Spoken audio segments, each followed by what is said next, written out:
Ladies and gentlemen, welcome to another episode of My Unfair Advantage.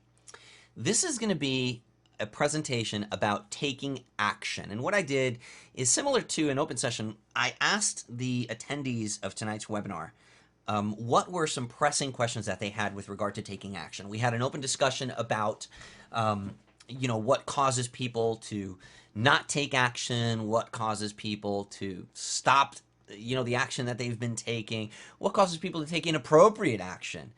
And we came up with a couple of different questions that I want to address as they have applied to me in my own experience in my own business. Now, I don't want to put myself on a pedestal and say that I am the epitome, the edification basically of taking action. I am an action taker. When I say something, when I say I'm going to do something, I do it. And I keep at it until it's done, and that's how everything I've ever tried, I've actually finished it. And I've got projects right now that I'm still working on that aren't done. And if you were to look at them and you'd say, wow, well, Omar, you're not an action taker. You don't get the stuff. Well, I do. I'm going to continue taking action until it's done, or I will die in the process, and there are some important points for you to keep in front of you. Not to keep in the back of your mind, not to think about once, read them, and then just put them away, but rather to keep in the forefront of everything you do with regard to business. And I guess a lot of this stuff sometimes comes off as like cheesy motivational talk, right? Because it doesn't just apply to business, it applies to almost anything, right? Like life in general. And I don't want to come off cheesy, but I want to tell you some things that have made a big difference. And maybe it's not specific answers, but rather ways of thinking that have helped me in my own business. And again, we haven't arrived at any particular place yet in our business. Melinda and I are very proud of the business that we've been able to accomplish. And a lot of people would say that we've succeeded at doing something that a lot of people have failed at. And we continue to succeed on an ongoing basis. And a lot of people want to have what we have. And that's why I want you to keep these important points in front of you. So I asked the audience, well, what are some things that you would consider to be important? What are some questions that you would consider to be important? One of the ones that was asked was, how do you believe in yourself? How do you just believe in yourself? How do you believe that you're going to be successful at something, especially when it's something new, something you've never done before? I'm gonna be as forthcoming as I can be with some of these answers. Some of the things that I say here, they might not sit very well with you because some of them might cause you to face some realities that you've been avoiding.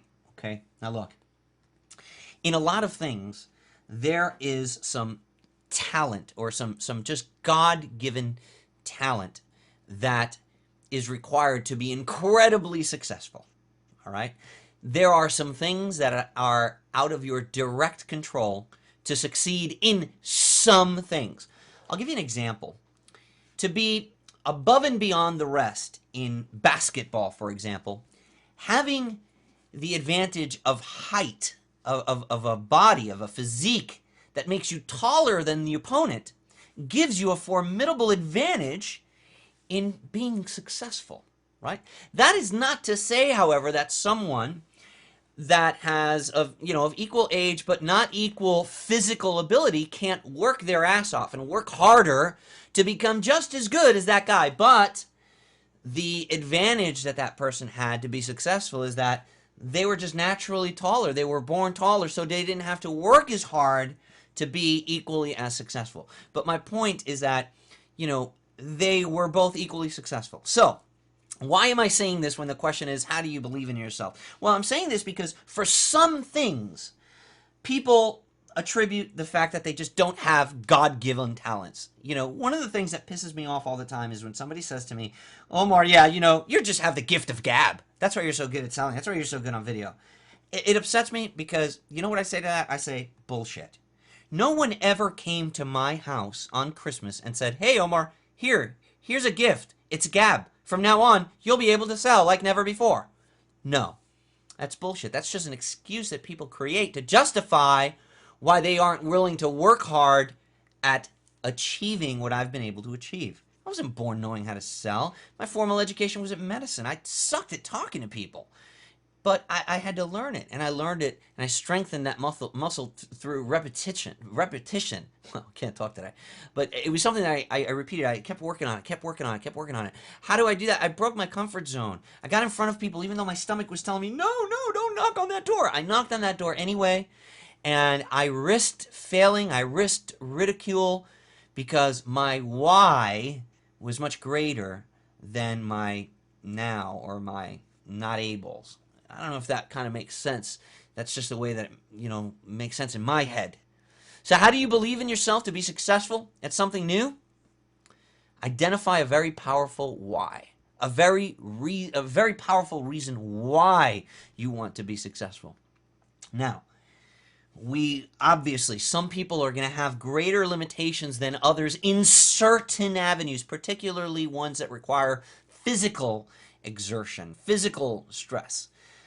There are going to be some handicaps. I'm sorry if you don't like that word handicap, but I'm going to use it because it's a word and it applies here. Some people are handicapped at certain things because they, perhaps, for example, if you are a paraplegic, you won't be able to compete in professional sports because there are rules there, because but there's the Special Olympics, there's other things, I don't even know that you can compete in the Special Olympics, but that doesn't mean that you can't be hugely successful at other things. Look at Stephen Hawking, right? You see my point there? Here's a paraplegic that can't even talk, and he is one of the most brilliant minds of our time. So how willing are you to overcome your own challenges in your life? I don't know if anybody here has ever heard of a man named Nick Vujicic. If not, look it up.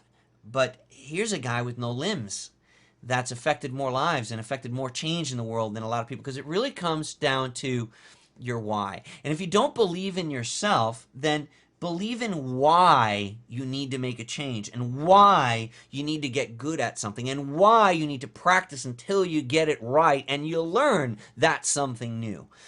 What is your why? Look, I've found in my experience that there are 4 motivating factors, the 4 F's that motivate people to take action. Okay? Those 4 F's are fortune, family, fame, and freedom. Fortune, family, fame, and freedom. You might be prone to one of those. You might be prone to 2 of those. Maybe all of them motivate you. Some people are motivated by fortune. They just want to make a lot of money to buy a whole bunch of stuff that maybe they didn't have in the past. Some people are motivated by family. Maybe they just want to prove to someone in their family that they can do it. Maybe they just want to provide something for their family that their family never had. Maybe they're just motivated by their kids and they want to provide a better life for them. Some people are motivated by family. Some people are motivated by fame. They want to see their name up in lights. They want to be at the top of the ladder. They want everybody to be looking at them. That's not a bad thing. To be, to the winner of the race and to accept the trophy and to have everybody want to be like you and to be in a position to be able to help those people and show them what you did to get there. It's not a bad thing. Some people are motivated by fame. Some people are motivated by freedom. They could care less about the fame. They don't really have to prove anything to their family. And they don't necessarily need the money or want the money because they'd be happy without it. But they're motivated by the freedom, by the ability to do whatever the hell they want whenever they want, by the freedom from having to comply with what somebody else says in order to have the things that they want. What motivates you? I think that believing in yourself to succeed comes from, particularly at something new, comes from knowing what motivates you and putting a very vivid why right in front of you. A very vivid why right in front of you. My why, I just wanted to provide a life for my wife that she just couldn't have had otherwise. I wanted freedom, not just for me, but for her as well. I hated the fact that I knew I was smarter than my boss, yet I had to listen to him every day. I hated the fact that when I went to a restaurant, I was reading the menu from right to left and determining what I was going to eat based on how much it cost, instead of, just ordering whatever the hell I wanted to eat. Those were the things that motivated me, freedom. But you might have a different motivation. And again, does this sound cheesy? Does this sound like, whatever? Call it whatever you want. These are the things that I had to do in my mind. These are the changes that I had to make in my life to become hugely successful at what I do. Next question that was asked today on the webinar was, what holds us back from taking that action? Right? So Omar, okay, great. I guess I kind of identified what it is that motivates me. I do have a why. I would love to have these things. What is it that holds me back? What is the thing that stops me from taking action? There's one answer to that: complacency. You get comfortable. That's what holds you back. You get comfortable. Have you ever heard the story about the dog on the porch? Well, There's a little boy, and he's walking home from school. There's an old man rocking in a chair on a porch, and there's a dog that's sitting next to him, and he's crying. The dog is just crying, and the little boy says, "Hey, old man, the dog is crying." And the old man says, "Yeah, I noticed that." And he says, "Well, why is the dog crying?" The old man says, "Well, there's a nail in the board on the porch, and it's pierced his skin, and it hurts him, and that's why he's crying." And the little boy says, "Well, why doesn't he get up?"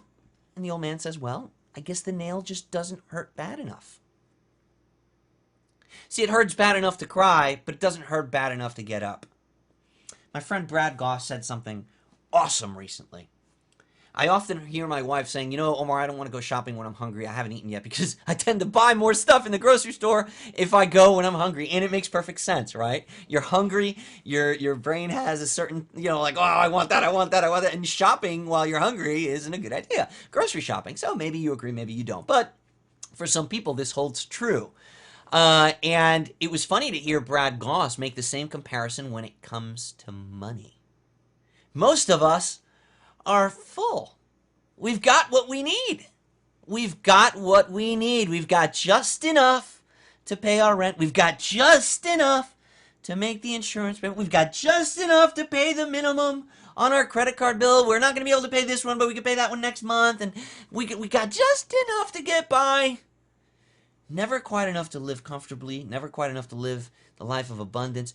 But we've got just enough to get by. Our nail doesn't hurt bad enough. We're not hungry enough to take all the other actions that we need. We get complacent in where we are. You got to put your back against a wall.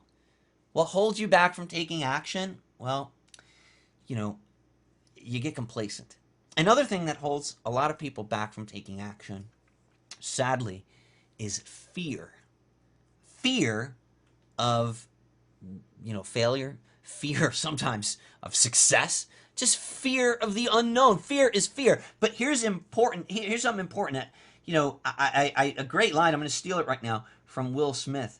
Fear isn't real. Fear is something you create. Make no mistake between, don't confuse fear with danger, right? You guys know what movie I'm talking about.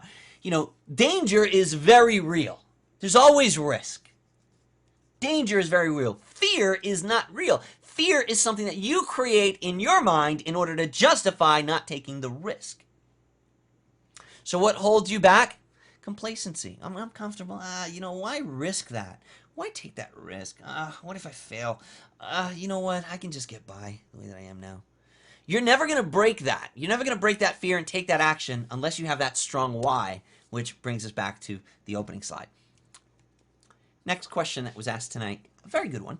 How do you recognize opportunities that'll make a difference in your business? Okay, so let's say you are an action taker. Let's say you have that why. Let's say, okay, you know what? I'm taking action, man. Omar, I'm with you. I understand that. I'm not one of those people, but I understand where you're coming from. I've made the decision, and there's a big difference between wanting to succeed and making the decision to succeed. Maybe you're watching this right now and you're saying to yourself, you know what, Omar, all right, it's all good.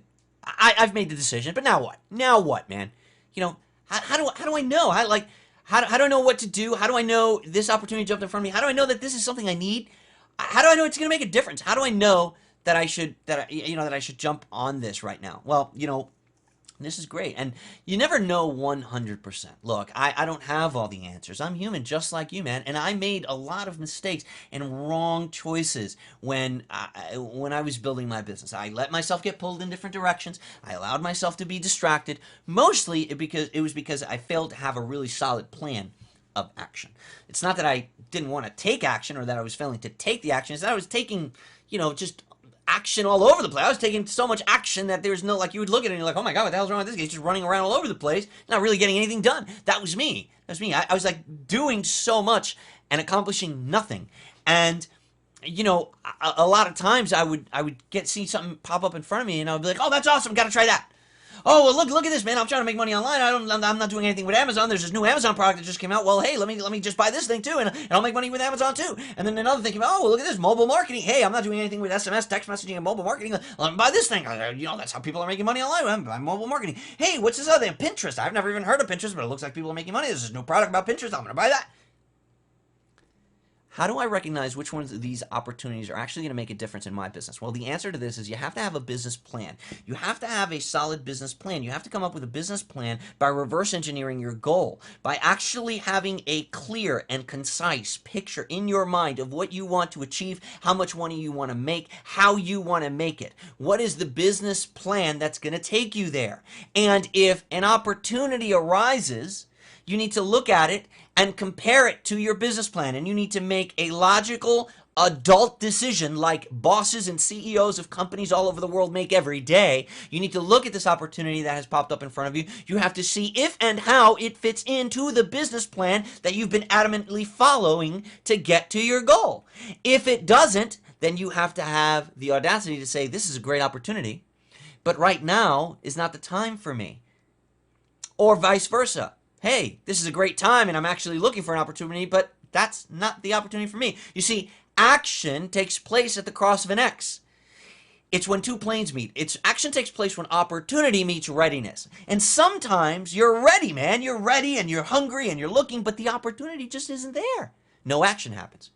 Sometimes the opportunity is there, but man, you're just not ready and you're, oh man, it's just not the right time in my business. It's like, oh, I'm focusing on something. No action takes place. It isn't until you're ready and the opportunity presents itself that you make a logical, informed decision, not based on impulse, but based on logic, and you realize whether or not it can make a difference in your business. And look, I hate to, sound rhetorical here, but every opportunity will make a difference in your business. It will either make a good difference or bad difference, right? If you take an opportunity, it's going to make one difference or another. But you know what? I would rather look. I don't know. I just don't think that anybody sits on their deathbed and looks back and says, well, you know what? I'm sure glad I didn't take that opportunity. I don't know. It's just me. What's the best way to link a goal to action? Okay, and this is good. Here's why I like this question. How do I... Okay, Omar, so I understand I need to have a goal. I've got a good goal, man. I've got a picture of it. Literally, I look at it every day. I got certain things that I want to do. But what do I do? What do I physically do to link the goal to the action, to the action things, the things that I got to do today? Coffee? I mean, what do you do? Do you meditate? Do I associate it somehow in my mind? Do I just do it? How do I know the next step? What exactly is it that links the goal that I've created for myself and the things that I've written down to the actions that I need to take? And that's great. And the answer is what links the goal to the action is the plan, okay? The plan. Every single thing that you have to do on the way to that goal breaks down to an action item in your plan. Not having a list of items that each mount up to small achievable goals, that each mount up to a bigger goal, that each mount up to the main goal. If you don't have that, you'll never achieve. Look, there's 4 parts to every journey, 4 components to every single journey. Okay, so right now you can consider your goal, your from where you are now to getting to your goal, that's your journey, right? We all have a journey that we're on. There are 4 components to every journey. You have to have these 4 things or that journey will not complete. It will not happen. Here are the 4 things you have to have. You want to talk about linking a goal to action? Here are the 4 things you have to have. Number 1, you have to have a clear, identified start point. Your start point is where you are now, where you are financially, where you are in your life, where you are in your head, what's going on with you right now. That's your start point. Obviously, that's why you're watching this. You have to have an end point. That's your goal. You need to have a clear, defined end point. When can I say, oh, okay, I'm done. I've reached it. I've gotten it. I achieved it. If you don't have an actual goal for your business, an end game, an end in mind. If you're building a business just because, like, I'm building a business, then that's the ideology of the cancer cell. It's growth for the purpose of growth. It serves no one. It ends up killing the host. You're growing just for the purpose of growth. Nothing good comes from that. You'll kill the host. It's unsustainable. You have to be growing to achieve a specific size with a purpose. What is the specific size that you're looking to grow to? What is the purpose for growing to that specific size? What will happen when you get there? Are you trying to grow your business to 1.27 million because you know that you want to sell it on this particular platform and you can have a buyer at 1.27 million, and you came up with the 1.27 million because that you know that where you want to live for the amount of time that you want to live, you'll be able to live on just the interest that you've from the 1.27 that invested into this particular thing. You see that? That is a clear, concise end game. Now, I've got two parts of my journey. I've got my start point. I've got where I want to be. There are still two very critical components. Number three, you need a map. You need a map.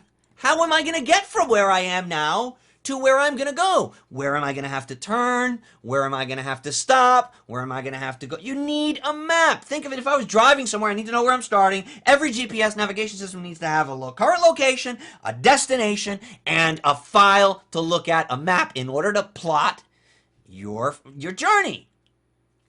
Right? The one missing thing, a vehicle. You need a vehicle to take on that journey. That vehicle is your business. You need 4 things. So how do you link your goal to action? Well, you have to have those 4 things. You have to have that end in mind. And you have to create a series of small achievable goals. What are small achievable goals? Well, when you give someone directions in a journey, don't you give them small achievable goals? Don't you say, hey, look, go 3 blocks, you'll get to a red light, you're going to make a right there. Oh, okay. Well, I know I'm on track in this journey. If I got to that red light and I made a right there and I saw, oh, he said there's a McDonald's. All right, there's a McDonald's. Okay, what next? Okay, proceed straight. You're going to go 2 more miles. You're going to see a big billboard. The billboard is going to be for, Omar Martin's My Unfair Advantage program. At that billboard, you're going to stop. You're going to make a right. Okay, that's another achievable goal, small achievable goal. You see, big journeys are made up of a series of small attainable goals. Small attainable goals allow you to measure your progress along the way. Small attainable goals allow you to measure your progress along the way. Quitting my job was not the end destination for me, but it sure as hell was one of the small attainable goals on my list of things to do. Obviously, after I quit my job, life goes on. I've still got to continue supporting my family. I have to make sure that my business, I'm running a business. I didn't hit the lottery. Does this make sense? It was just part of the journey that I'm on to be able to provide the life that I want for my family, to be able to settle down in Sarasota, Florida, in the house of my wife's dreams and my dreams. We share in that same dream. To be able to provide for my mom the life that she wants in the remainder of her years. There's a lot of things in my journey that I'm not going to get into here, but there are goals, and then there are small attainable things. Now, what are the action steps that you're taking? The problem that a lot of people fall into is they create these small attainable goals as they go. And they don't have an end in sight. They don't have a destination. They're missing one of the 4 components of the journey, or maybe 2 of the 4 components of the journey. Maybe you don't have the map. Maybe you don't have the vehicle. Maybe you don't. You need to have all 4 of those, okay? You need to have a plan. You need to take into consideration that you have to have a motivating why. You need to take into consideration that everybody's journey is different. Some people have a certain advantage that's going to, a God-given advantage that's going to, in certain things, a God-given advantage that's going to give them an ability to achieve that same level of success with a less amount of effort than someone that doesn't have that God-given advantage. Fortunately for us, we don't work in, we don't do something that's physically demanding, in the sense where my height, thank God my weight isn't going to determine whether or not I succeed, but it'll probably determine how long I can enjoy my success. But there's a couple of factors at play there. Some people might say, well, oh my God, I'm on the short end of this because I just don't have the time that you have one more. Screw that. I don't buy that. I was working 12 hours a day at my regular job as a sales manager for a very, very big company when I built my business. Don't tell me about time. I didn't sleep. I gave up sleep. I sacrificed very precious moments with my family and my loved ones in order to build the business that I have today so that I can spend all the freaking time that I want with my family and give them whatever I want. That was a sacrifice I was willing to make. How did I believe in myself? Well, sometimes I didn't. Sometimes I was discouraged. Sometimes I hit a brick wall. But I kept getting up. I kept pushing forward. I kept on trying. I kept on, and I kept on. I kept on keeping on, right? Sound cheesy? I know, sounding cheesy. I'm starting to sound like Tony Robbins. But listen, if the shoe fits, wear it. If the shoe fits, wear it. You got to take action, and you got to have those components to your journey. Too many people out there nowadays, they envision success. They envision themselves taking action, but they don't actually do it. At the end of the day, you've got to be self-motivated. You've got to want it, man. I'm not, I would love to see you succeed. I would love to have every single person watching this video succeed. But the reality is that statistics have shown us that maybe 90-something% of you won't. You simply won't do what it takes to succeed. I guarantee you that. I promise you, rather. I didn't have any kind of special, attributes that, enabled me to succeed, that you can't learn, that you can't develop, that you can't purchase, that you can't build on. There's absolutely zero reason why you can't do what I'm doing better than me and achieve greater success than me, a lot faster than me. I know people. I know a 14-year-old girl right now that's doing internet marketing and kicking ass. And I say to myself, wow, she is light years ahead of where I was when I was 14. I just wanted to play with my Atari, and every one of us has a different drive and determination. You've got to be self-motivated. I'm not there to kick you in the ass every single day. You've got to have your own why. You've got to have your own reason. And if you don't, then you don't. You won't make it. I'm sorry, but that's the reality. If you do, then tune in to the next episode of My Unfair Advantage. Okay, what support may we surround ourselves with in order to succeed? I think a lot of people surround themselves with the wrong type of mentality. They surround themselves with negative people. Look, I'm going to say this right here. I'm not going to spend a whole lot of time on it because we're all adults. And at the end of the day, you are what you surround yourself with. Look, there are a lot of people out there that are quick to tell you you're not going to make it, you're not going to get to where you're going to be, where you want to be, you just can't. That's seldom, if ever, said to you by someone that has made it or is at where you want to be. Seldom, if ever. It's always the person that isn't making $1 that tells you that you can't make 10. Why are they telling you that? Not because they hate you, not necessarily because they're haters, but just because they simply don't have the capacity to comprehend what you're trying to do because they themselves have never done it. Talk to a millionaire about your $1 million idea, and you're going to get support. You're going to get encouragement. Talk to your next door neighbor who makes less money than you about your $1 million a year, and you're going to get, yeah, come on, man, that'll never work. You $1 millionaire? Come on, man, let's go grab a beer. That's what you're going to get, right? But it's your fault because you're asking a plumber for cardiac advice. Go to the right people for the right type of advice. If you have chest pain, you don't call a plumber, dude. You call 911, hopefully. If you have a business question, go to someone that succeeded in the business that you are trying to build, right? Surround yourself with the right people. The right people. There's, you can find positive people anywhere, but are you surrounding yourself with the right positive people?